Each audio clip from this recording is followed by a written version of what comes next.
brought to you by Candid. Redness, irritation, sweat rash और fungal infection जैसे झाग skin problems का एक एक्सपर्ट सॉल्यूशन। अब रहो अनस्टॉपेबल कैंडिड डस्टिंग पाउडर के साथ, डॉक्टर्स का सुझाया नंबर 1 ब्रांड। एक तरफ भारत में G20 लीडर समिट की तैयारियां अपने अंतिम चरण में हैं, वहीं दूसरी तरफ प्रधानमंत्री नरेंद्र मोदी विदेश दौरे पर निकल गए हैं। कहां? इंडोनेशिया। वहां क्या करेंगे? आसियान की समिट में हिस्सा लेंगे और आसियान का फुल फॉर्म है association of the south east Asian Nations. South east Asia में बसे 10 देश इसके मेंबर हैं, भारत मेंबर नहीं है, फिर भी पीएम मोदी वहां पर गए। क्यों गए? आज के शो में हम इसी मसले पर विस्तार से बात करेंगे, जानेंगे आसियान है क्या, किस मकसद से ये बना और क्या इसका मकसद पूरा हुआ। साथ ही एक्सपर्ट से समझेंगे भारत की विदेश नीति में आसियान की अहमियत क्या है।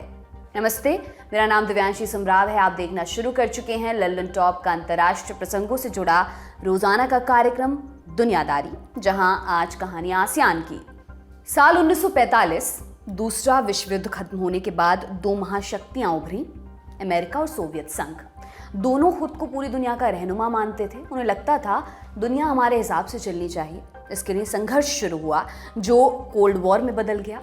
अमेरिका को यूरोप में अच्छी सफलता मिली, वहां के अधिकांश देश उसके पाले में आ गए, मगर एशिया में सोवियत संघ ज्यादा कामयाब रहा। 3 उदाहरणों से हम इसे समझ लेते हैं। नंबर 1, 1948 में कोरियाई महाद्वीप के 2 टुकड़े हुए। सोवियत संघ की मदद से वहां नॉर्थ कोरिया वजूद में आया, एक नया कम्युनिस्ट मुल्क। नंबर 2, अक्टूबर 1949 में चीन में क्रांति हुई। माओ जेडोंग ने पीपल्स रिपब्लिक ऑफ चाइना की स्थापना की। माओ की कम्युनिस्ट पार्टी की नींव में सोवियत संघ था। नंबर 3, पूर्वी एशिया के कई मुल्क औपनिवेशिक शासन से आजाद हुए। उन्होंने भी सोवियत संघ का हाथ पकड़ना बेहतर समझा। कम्युनिज्म आने के अपने नुकसान भी थे। ऐसे देश काफी हद तक क्लोज थे, उन्हें दूसरी विचारधारा के साथ संबंध रखने की इजाजत नहीं थी। कई देशों में विचारधारा को लेकर जंग भी शुरू हुई। वियतनाम इसका एक बड़ा उदाहरण था। वहां नॉर्थ और साउथ के बीच युद्ध चल रहा था। जो देश बचे हुए थे उन्हें डर था कि ये आग उन तक भी पहुंच सकती है, इसलिए उन्होंने एक अलग क्षेत्रीय संगठन बनाने का फैसला किया। और इसी कड़ी में जुलाई 1961 में association of south east Asia ASA बनाया गया। थाईलैंड, फिलीपींस और मलाया फेडरेशन को मिलाकर मलाया फेडरेशन बाद में मलेशिया बन गया। ASA का मकसद सदस्य देशों को आर्थिक और राजनीतिक तौर पर सहयोग करने का था, लेकिन 6 बरस बाद इसकी प्रासंगिकता खत्म होने लगी। उनके बीच आपस में तकरार हो रही थी, इसे रोकना जरूरी हो गया था। और फिर आया अगस्त 1967। बैंकॉक में 5 देशों के विदेश मंत्रियों ने बैठक की। ये देश थे इंडोनेशिया, फिलीपींस, मलेशिया, सिंगापुर और थाईलैंड। इस बैठक में आसियान बनने का फैसला लिया गया। पहले डिक्लेरेशन में महज 5 आर्टिकल थे। क्या क्या दर्ज था? सदस्य देश आर्थिक, सामाजिक, सांस्कृतिक, तकनीक, शिक्षा और दूसरे मसलों में एक दूसरे की मदद करेंगे। वे शांति और स्थिरता को बढ़ावा देंगे। UN चार्टर का पालन करेंगे। साउथ ईस्ट एशिया के जो भी देश आसियान के सिद्धांतों पर चलेंगे उनके लिए सदस्यता का दरवाजा खुला रखा जाएगा। और इसके बाद आसियान में क्या क्या हुआ? दिसंबर 1969 में आसियान फंड बनाया गया ताकि सदस्य देशों में चल रहे जरूरी प्रोजेक्ट्स को आर्थिक मदद दी जा सके। 1971 में मलेशिया में आसियान की मीटिंग हुई। सदस्य देशों ने मिलकर zone of peace, freedom and neutrality बनाने का फैसला लिया। शपथ ली कि साउथ ईस्ट एशिया को बाहरी ताकतों से बचाकर रखेंगे।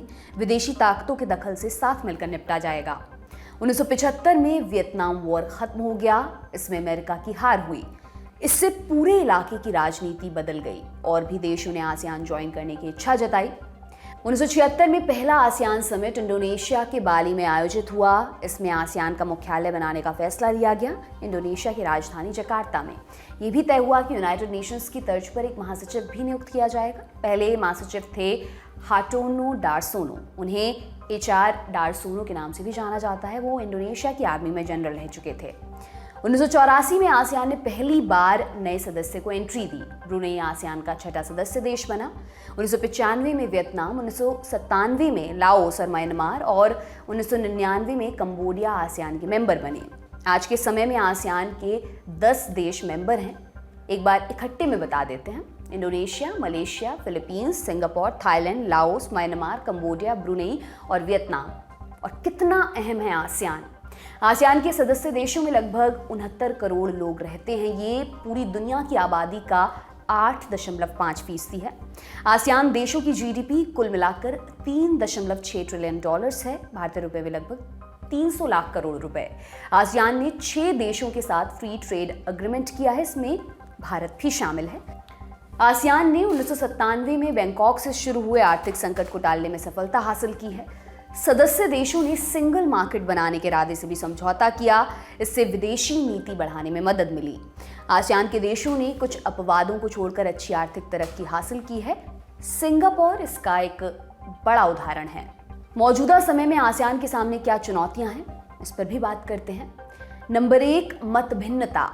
आसियान के सदस्य देश कई मसलों पर आपस में बटे हुए हैं, मसलन साउथ चाइना सी में चीन की दखलंदाजी, सदस्य देशों में मानवाधिकार उल्लंघन और राजनीतिक दमन, ड्रग्स की तस्करी, शरणार्थी संकट और आतंकवाद। 2021 में म्यांमार में हुआ सैन्य तख्तापलट हाल के दिनों में उनके लिए सबसे बड़ी समस्या बनकर उभरा है।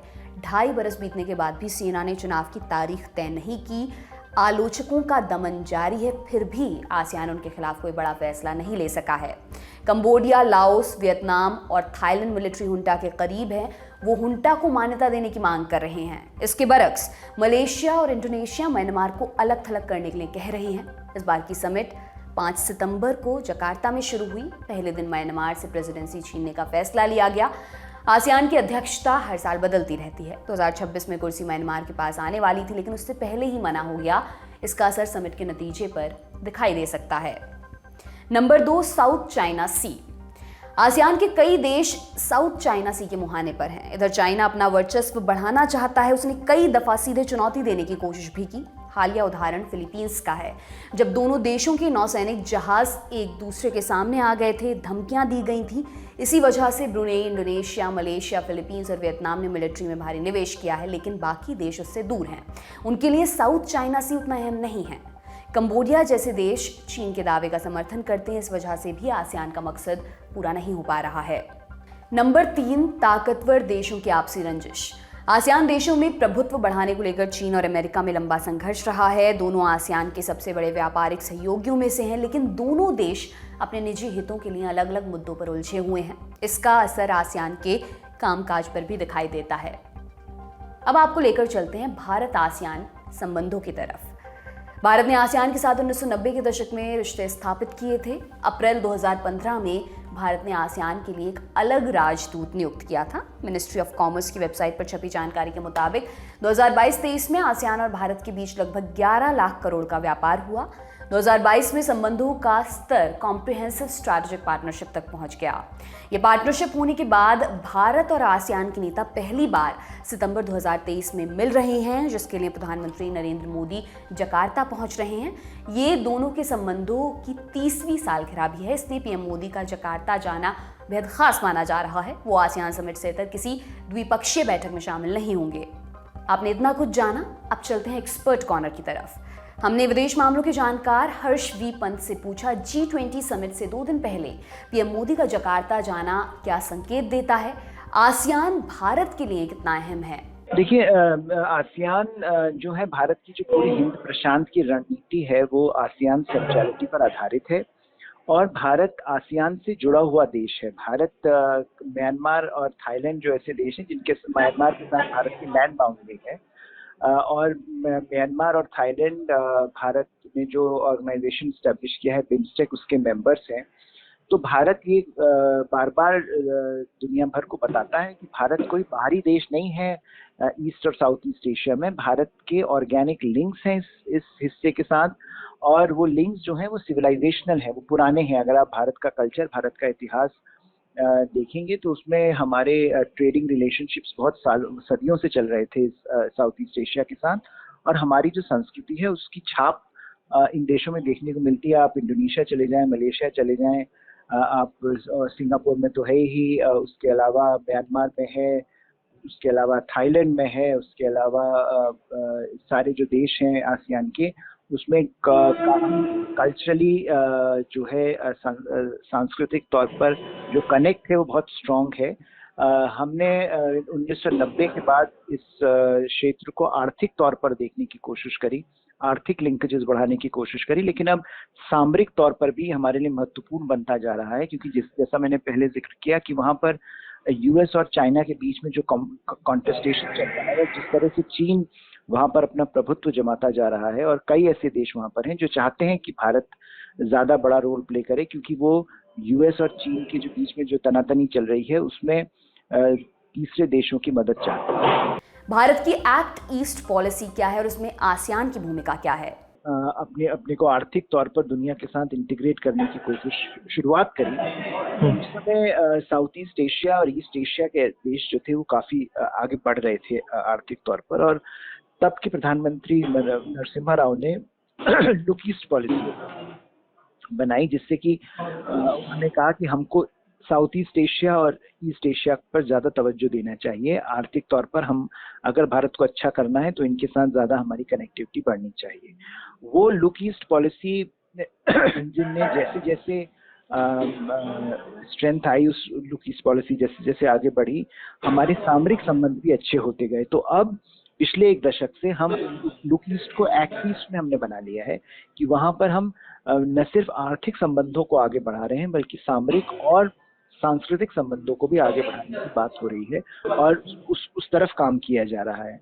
तो वो जो उसमें आसियान भारत के लिए सेंट्रल है। आसियान के बगैर आपकी एक्ट ईस्ट पॉलिसी फलीभूत नहीं हो सकती, और इसीलिए जैसे मैंने जिक्र किया कि भारत की पूरी जो हिंद प्रशांत की रणनीति है उसके केंद्र में आसियान। जिस मकसद से आसियान की स्थापना हुई थी, क्या वो पूरा हो रहा है?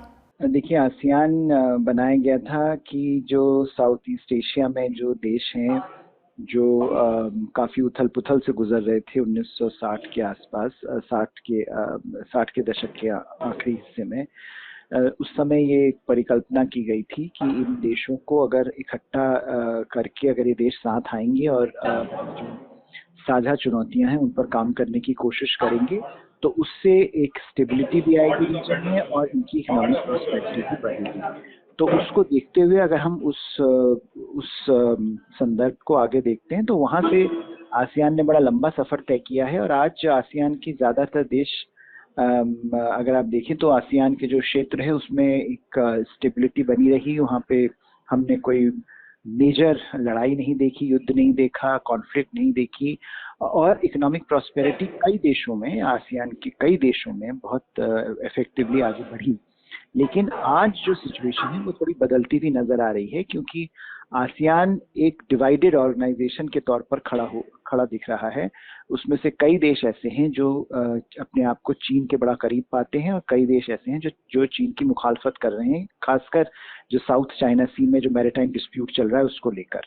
तो वो जो डिवीजन है आसियान में, जो फ्रेगमेंटेशन है आसियान में, वो आसियान की कमजोरी बनता नजर आ रहा है। हमने ये भी जानने की कोशिश की कि क्या आसियान अमेरिका और चीन के झगड़े का बैटल ग्राउंड बनकर रह गया है? देखिए, एक समय था जब ये कहा जाता था कि चीन से आसियान के देशों को आर्थिक समर्थन चाहिए और अमेरिका के साथ सामरिक समर्थन, कोऑपरेशन चाहिए। वो बैलेंस जो है बिगड़ता नजर आ रहा है, क्योंकि यूएस और चीन के बीच में, अमेरिका और चीन के बीच में जो एक तरह से शीत युद्ध की शुरुआत होती दिख रही है, उसमें आसियान सबसे बड़ा थिएटर, सबसे पहला थिएटर बन रहा है। अगर अमेरिका को हिंद प्रशांत में अपनी रणनीति को आगे बढ़ाना है तो आसियान बहुत एक इम्पोर्टेंट थिएटर है। और इसीलिए जो साउथ चाइना सी की डिस्प्यूट्स हो रही हैं, जहां पर चीन वियतनाम, फिलीपींस, इंडोनेशिया इन देशों को परेशान कर रहा है या इनके जो मैरीटाइम क्लेम्स हैं उनको नकार रहा है, उसमें ये देश चाहते हैं कि इनको अमेरिका के साथ, इनको अमेरिका और अमेरिका जैसे देश ज्यादा समर्थन दें। दूसरी तरफ कैम्बोडिया, लाओ जैसे देश हैं जो काफी हद तक चीन के साथ अपने संबंधों को आगे बढ़ाते हुए नजर आ रहे हैं।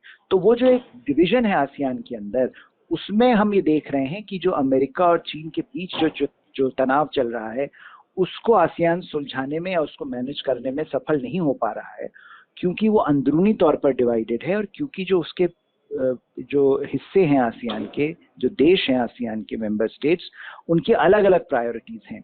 तो वो ये चाहते तो हैं कि वो जो अमेरिका और चीन के बीच जो तनातनी चल रही है उससे बचें, लेकिन क्योंकि उनके अपने हित और अपनी परेशानियां इस चीज से जुड़ी हुई हैं। उनके अपने अपने जो हित हैं वो अलग अलग दिशाओं में जाते नजर आ रहे हैं, और इसीलिए कहीं पर वो अमेरिका और चीन को मैनेज करने के लिए ये चाहते हैं कि भारत जैसे देश वहां पर ज्यादा अपना प्रभाव बढ़ाएं, क्योंकि उससे एक तरह से बैलेंस आ जाता है सिस्टम में। जाते जाते एक और जानकारी लेते जाइए। आज के लल्लन टॉप शो में देखिए, इंडिया या भारत देश के नाम का इतिहास क्या है, G20 के पहले मणिपुर को लेकर आई UN रिपोर्ट में क्या खास है, G20 के समय मणिपुर में क्या हो रहा है। रात 9 बजे लल्लन टॉप के सभी प्लेटफॉर्म्स पर। और आज का दुनियादारी यहीं पर समाप्त होता है। कल फिर आपसे मुलाकात होगी, इसी उम्मीद के साथ मैं विदा लेती हूँ। शुक्रिया, शुभ रात्रि।